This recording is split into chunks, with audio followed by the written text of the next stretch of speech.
Hello and welcome to the SME Business Show with me, Alec Drew. Each show focuses on one particular topic, and we're delighted always to invite a guest, an expert on that particular topic, to share their knowledge, insights and tips to help you with your challenges.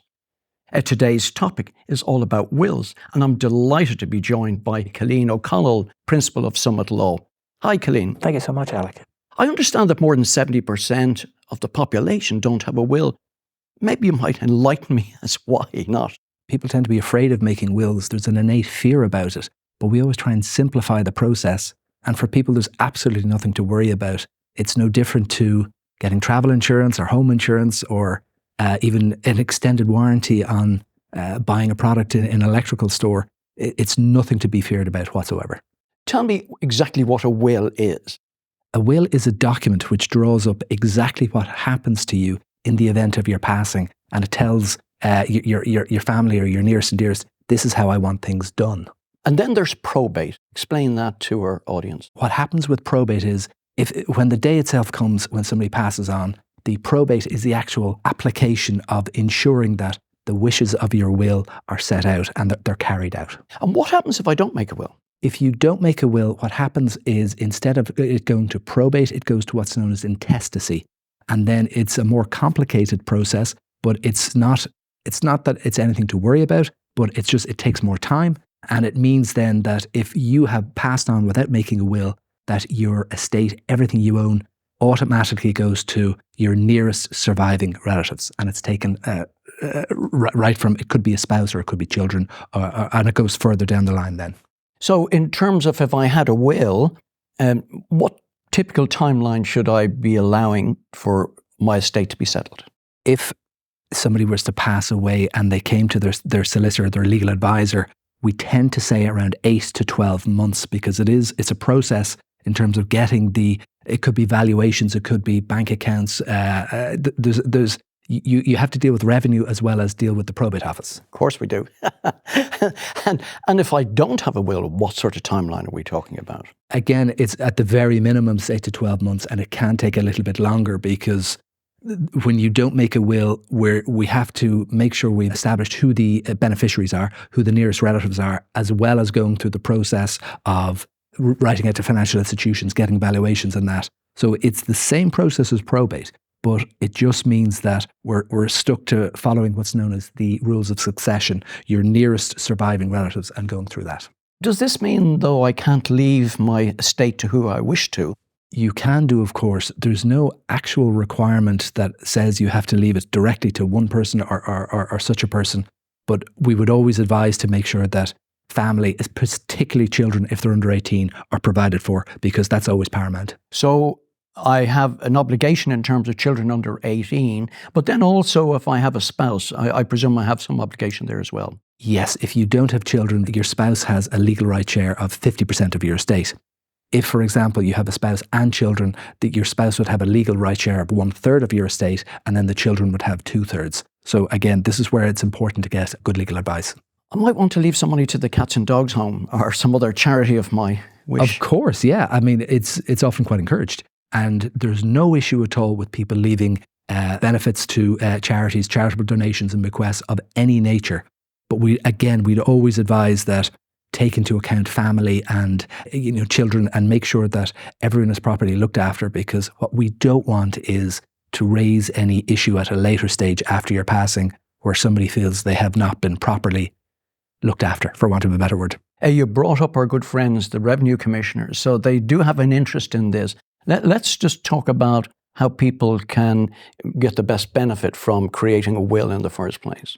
It's always advisable, because we are dealing with revenue, to make sure you get tax advice or speak to your financial advisor. But in terms of drawing up a will, if a father or a mother was to leave their son or their daughter an inheritance, they have a tax-free threshold as it stands today of €335,000. Right. So if you have 3 or 4 children, the estate may not amount to more than that figure. And it would mean then that the children, if they haven't received any prior inheritance or gift, should not have any inheritance at all.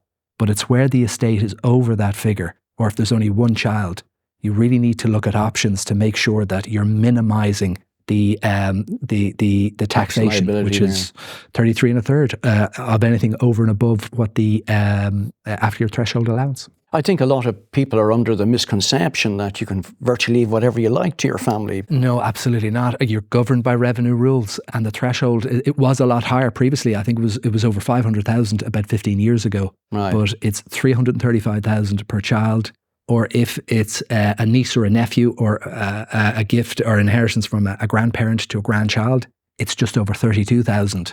Or indeed, if you were to leave funds to a friend, somebody who's not a family relative, that's 16,250. So you're very limited with what you can do without incurring any taxation. So it could mean while you're leaving a very nice sum of money to a friend, actually what they'll get could be far less than they anticipated. So. And that's where it's really important to get tax advice. Now we can help, any lawyer can help with that, but we always say, not only speak to us, but speak to your tax advisor on that. In terms of wills, okay, let's say we've made the will, but what we often discover is that it's pushed away in a drawer somewhere, or maybe it's in a bank vault and nobody knows anything about it.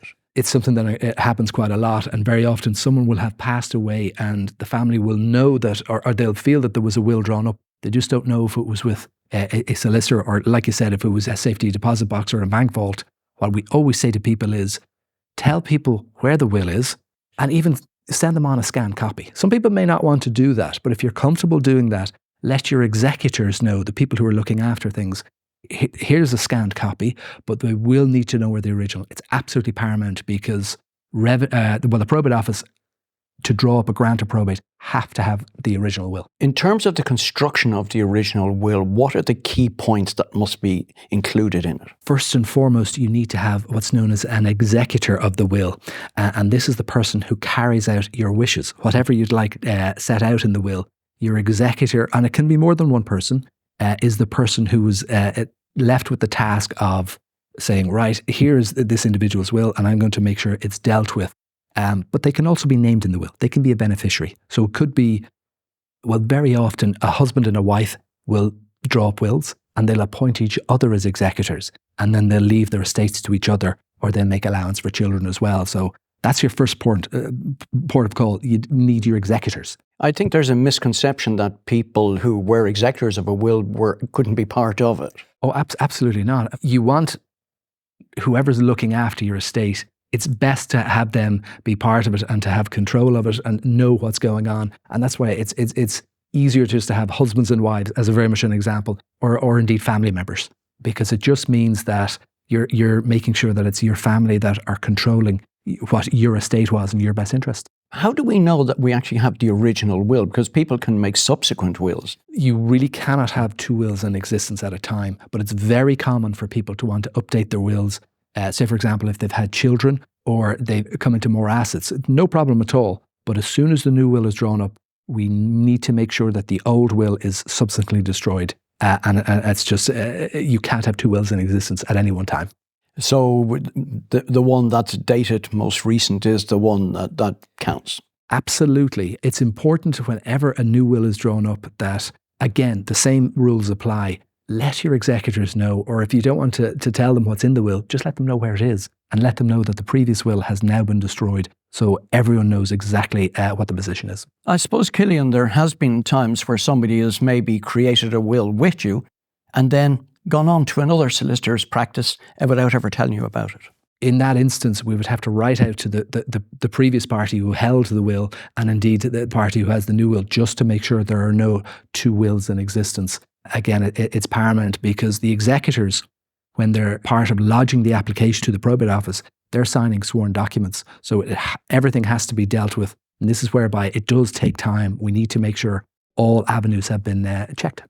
I've seen programs on television where you have will hunters. Tell us a bit about that. Well, this goes back to if you haven't made a will to a certain extent, and you're trying to trace beneficiaries, and they could be distant relatives, or indeed if a will cannot be found. And to a certain extent, the same rules apply, whereby they're going to have to try and see if a will can be found, but if not, they're going to have to try and trace the beneficiaries.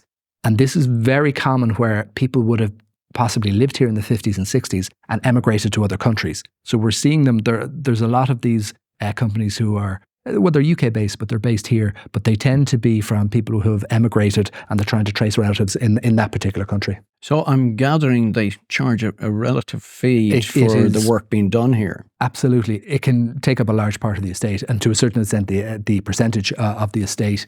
So it's definitely something whereby the more people who know where your will is, or the better. It just means it cuts out any of that extra cost. One of the things I think we often discover is that in terms of will, somebody will make one maybe 10 years ago, but it was 10 years ago.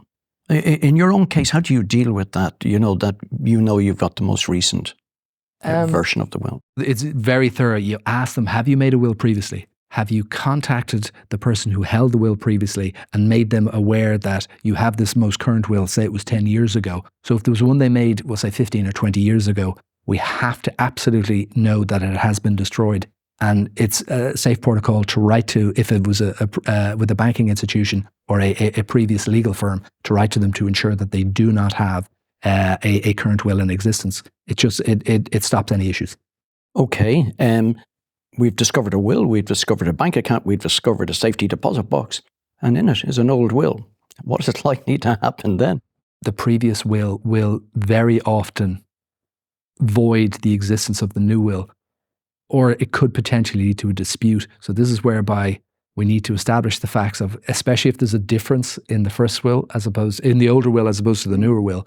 So this is whereby you have to advise the executors and you go through the process of succession and the previous will, because it always goes back to a prime example. If the second will, the more recent will, if it was established, for example, that the person who drew up the will was of unsound mind, that would potentially invalidate the will. Or what can happen is both of the wills become invalidated and the whole estate goes into intestacy. So this is whereby the dispute can happen. And you can have a valid will, but if you have two of them, it can have the consequence of invalidating everything. And again, intestacy applies. And regardless of what's in those wills, it goes then to your nearest surviving relatives. But that may not be what the person wanted in the first place. But if you have two wills, that can very often be the case. Do you come across situations where wills are disputed because I don't believe that person was of sound mind, even though they may well have been? Absolutely. It's an unfortunate circumstance, but it does happen. The courts here in Ireland are very particular. The courts do not like to look behind the wishes of somebody's will. There has to be a solid reason. And if it's of someone of unsound mind, this is where the litigation comes in, and you may need to get treating doctors and look at medical records to show that they were suffering from an impairment at the time. But it's not always the case that it'll be enough to nullify a will. So if anyone's thinking of taking some sort of legal dispute, get advice beforehand, because it's very time consuming, it's very costly, and there is a very high threshold. That's probably the best way to explain it, for somebody to satisfy the court that really there's an issue here and this will isn't valid or needs to be rectified. I suppose I'm coming back to just the issue again of two wills being in existence at the same time. It's one of the first things that any lawyer should look for and establish the facts of whether a previous will was drawn up. I had one previously whereby a client came to me to draw up a will, and we found she explained that she had a previous will with a previous solicitor, and we wrote out to the previous solicitor, and as soon as we had the new will in place, the previous one was destroyed, and that's it. It's null and void. But again, we have to go through our processes. Your legal advisor will always do that. But sometimes people will draw up a will themselves and they won't actually go to a lawyer, which is not uncommon. But again, you need to tell your family or your executors, I have a will, it was drawn up at such a time. Because if you have more than one will in existence, then the rules of succession apply and those wills are in difficulty. Perhaps explain to our audience about trustees and the role that they have. If you have an executor, they can look after the wishes of your will. But if you have a beneficiary in your will, say it's a child who's under the age of 18, or indeed it's someone who is, it could be someone of unsound mind, as we discussed. A trustee is someone who's appointed to look after their portion of the estate. It could be a property, it could be stocks or shares or an amount of money. They can never own that asset. They can never put it in their own name, but they can invest it on behalf of the child until that child turns 18. But on that point, we would always recommend that any beneficiary who's under 18 to get their estate not at 18, but 21, 23, 25. Sure. And they just a little bit more sense. But a trustee has a very important role. And again, they have this is dictated by the law in Ireland. So you need to explain to whoever's drawn up the will that if you're appointing this person to be an executor or to be a trustee, that they need to be aware that it comes with it's not that they're strict rules, but they're particular rules. So they need to know what they're doing. Yeah, so they have a lot of responsibility. Huge responsibility. And so therefore they have their hands on the bank account, so they have to be very careful of how any money is spent. They can invest it on behalf of a child. It could be to put funds in a pension fund. It could be to buy a property, but they can never actually gain any profit whatsoever from the estate. And this is whereby if you're speaking to your legal advisor and you're drawing up a will, or you're looking to talk about who do I want to be a beneficiary, who do I want to be a trustee, this is the conversation we can have. They sort of think about it. If you have 3 or 4 children, there might be one who you say, listen, they're a safe pair of hands. They'd be the person I would trust. In terms of the overall cost of drawing up wills, maybe talk to us a bit about that. Generally, it's not a huge cost to draw up a will at all. I know there's firms out there that may charge €100 or €200. We don't tend to charge clients. We offer it as an add-on service because it's there simply to have your affairs in order. A will is a snapshot. It's a snapshot in time of what we might own. But that's why it's subject to change. People can always amend them. People can always update them at a later stage. And that's something we always recommend. And it allows us to keep in contact with our clients and to offer that service going forward. For most people, sort of the amount that's going to be in that inheritance, perhaps it's not huge. It's probably, the family home or something like that. But there are situations where businesses are involved. I've dealt with situations whereby it might be a husband and a wife who are in a business and they're running it together. So with these issues in terms of estates, you need to make sure that they're properly valued. Because again, we can't lodge anything into the probate office until it's gone through revenue. And they're going, like a valuation for a property, they're going to want to see a valuation of a business. And it all has to be set out. I presume that causes some problems when it comes to a business and the valuation of a business, as opposed to something like bricks and mortar, which is much more easy to put a tangible value on. Yeah, things like goodwill can be difficult. And it does depend on the type of business. If it's, for example, to use an example of like an insurance business, it's very easy to quantify what that is in terms of what it's worth. But in my own industry, for example, it's very difficult to quantify as a service industry what it's worth. So this is whereby you would get an independent expert to come in. It could be an accountant or it could be an arbitrator to come in and value that business, because revenue are going to look for that. And it all comes back to the taxation element. And they want to know that it's very easy for an estate agent or a valuer to value an asset, but it has to be done as well on a commercial purpose for that business. So in other words, it's not just one person, but it could be the revenue and it could be accountants having a dispute with one another over a valuation. Very much so. And if, for example, a dispute like that arises, it needs to be mediated. Again, we're always saying to people, don't go down the rule of trying to litigate it, to try and create a dispute. If you have an arbitrator or a mediator who can step in and look to come up with that valuation, and it means that revenue are happy, they have this independent person to sign off on it, again, it takes the heat out of it, and it just means that the probate process can continue. I suppose as we come close to the end of this, what advice can you think of off the top of your head as I throw it out to you? Would you like to say that people should follow up more? Have a conversation with your legal advisor. If you're thinking about drawing a will, it's nothing to worry about. As I alluded to at the start, and as you mentioned, with the like of over 70% of people don't have one, people have this innate fear about it. There's nothing to fear. Have a conversation with your legal advisor. Let them know what you're thinking about, what your thoughts are. Nothing has to be decided upon immediately. And your legal advisor will be able to take you through the process. We'd always recommend you get tax advice to make sure that, and we can help you draw up the will, but it's done in a tax efficient manner. But at the same time, you want to make sure that once somebody draws up the will, that they have peace of mind, and you can forget about it then. But just once it's drawn up, let people know where it is. That's the most important. I think that's very, very important. Let people know exactly where it is. Where can people find out more about you, Cillín, and also Summit Law? Well, obviously there's our website, summitlaw.ie, and you'll see my face on it. God love you. And we're based in Dublin 12, but in terms of what we do, we offer a comprehensive service for everything like family law and litigation, for probate, and also for things like conveyancing, buying and selling and remortgaging homes. But we're accessible. Reach out to us. You can call us, you can email us, and we'll always look to make sure that your interests are looked after. Thanks to Cillín O'Connell, Principal with Summit Law, for coming into the SME Business Show and sharing so many tips around wills and probate. Don't forget to join me, Alec Drew, again next time, where we'll have another expert speaking on the topic and sharing their knowledge, insights and tips to help you with your challenges. If any part of this show resonated with you, why not reach out to us across all the social media channels, the SME Business Show. Thank you for your company, and don't forget to join me, Alec Drew, again next time on the SME Business Show.